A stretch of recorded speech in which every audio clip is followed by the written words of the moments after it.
Hopefully my son's TV is not too loud. I can hear it from here and it's like, oh my goodness. But he's all the way downstairs and I don't want to be like, Noah, shut that off. You ransom your claim, and through your blood I'm vindicated. The lighting is going to be a little bit off. Normally I have the bigger lights on, but I have a headache and I don't want to turn them on. So this is the lighting, but it's okay. I wanted to do this video.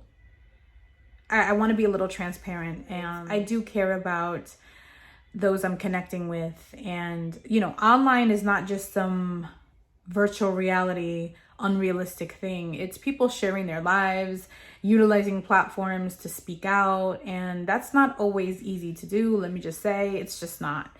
And everyone has an opinion. Everyone has something to say. You're either sharing too little or you're sharing too much. And at the end of the day, you can't make everyone happy. It's just the way it is. And so last week I put up a video on my channel, Becoming a Daughter of Sarah.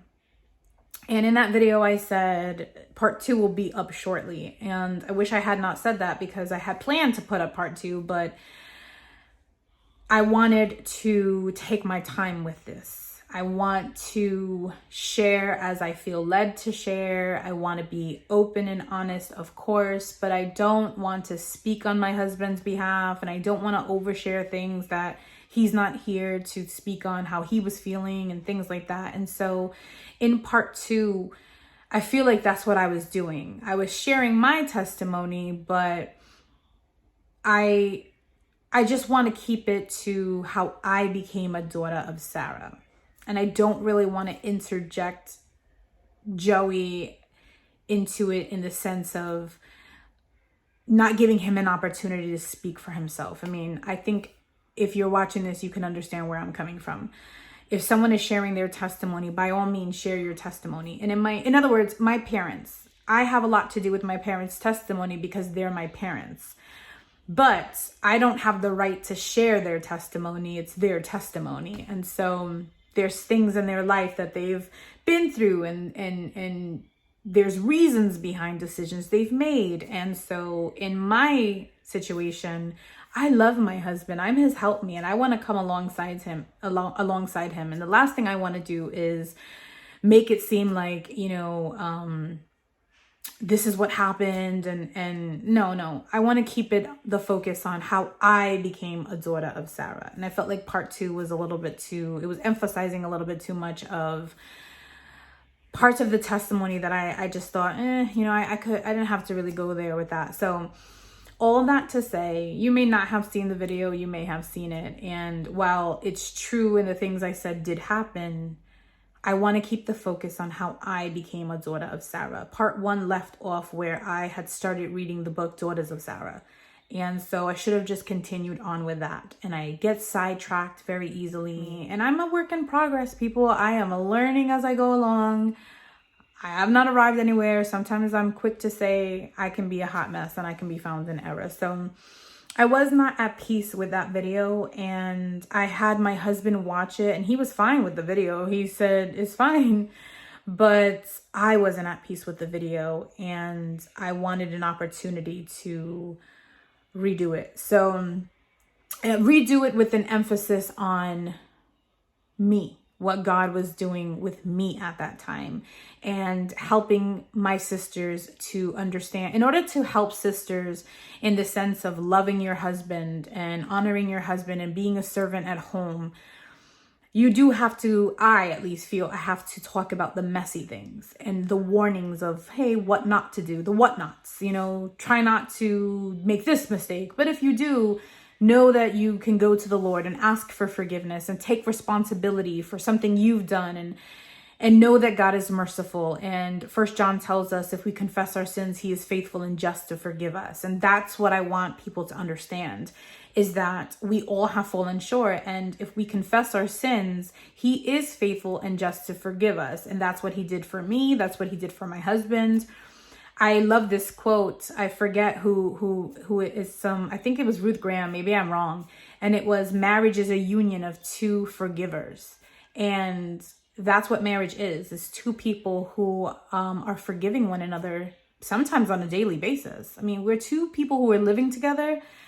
we're going to have run-ins, we're going to butt heads, and I have a strong personality, and I love what God is doing in our house. In our home, sarcasm is almost like a love language. And so back in the day when it was hard for him to meet me where I was because he didn't have the best understanding of me. So throughout the years, I mean, we've been married 22 years. So now if I get out of hand or if I say something a little too strong, he'll come in with some sarcasm or a joke to let me know, like he'll bring a light mood to it and he'll make me laugh. And then when he does that, I'm like, oh, Papa, that was rude, wasn't it? And, and he'll tell me like, yeah. Or my youngest, in our home, iron sharpens iron. So if I come out my face and I'm disrespectful, my youngest will tell me, Mom, that was very rude. I don't think you should have said that. It was very rude. Or he'll say something. And someone on the outside looking in would say, who this little boy thinks he is, telling his mom she was rude. But in our household, we've told our children that if we're discipling you and we're teaching you what the scriptures say, you need to hold us accountable when we don't line up with what the scriptures say. So if mommy's disrespectful to daddy, as long as my son is respectful, I have no problem with him telling me that I was disrespectful to his dad. So, and he does, let me tell you, he'll let me know quick. And that's something that's an open communication in my household. Now, your household may not be like that. And you may have different dynamics in your household. But in our household, we don't mind those types of conversations. We don't mind when our youngest tells us, that was very rude, Mom. Do you think you should have said that way? And he'll ask me. He's genuinely asking me. Now, if he would have come out and say, oh, and he was disrespectful, then yes, of course, they would have to be disciplined. But when he comes out and tells me something and he holds me accountable to something, I'll step back and I'm just thinking, oh my goodness, Papa, like, you're right. That was very disrespectful and rude of Mommy. And we laugh it off. And so anyway, I say all that to say, I was not at peace with part 2. I was not at peace. I felt like I rushed it. I was trying to get a lot of information in without giving too much information. And then I was like, well, maybe that was too much information. And I wasn't at peace. And if I'm not at peace with it, I don't want to roll with it. So that's why I took it down. So if you saw the video, fine. If you didn't see the video, great. I am working on keeping the focus on becoming a daughter of Sarah, and how the Lord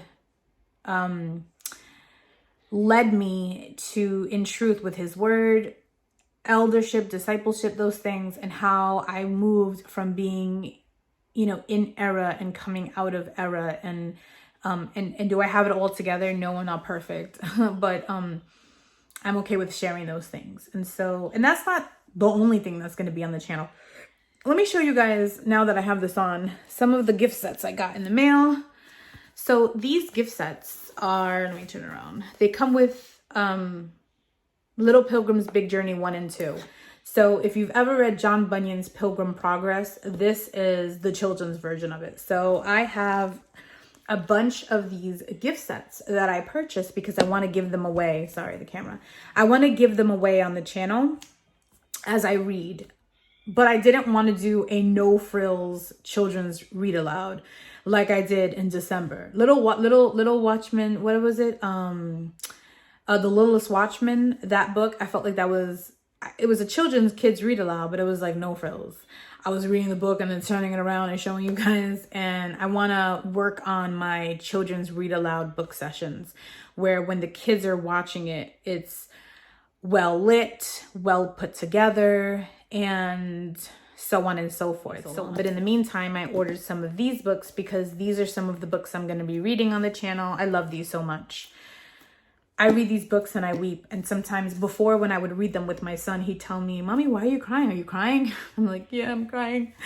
Because I am like a big kid. And when I listen to kids' stories about the gospel, it just brings me to tears.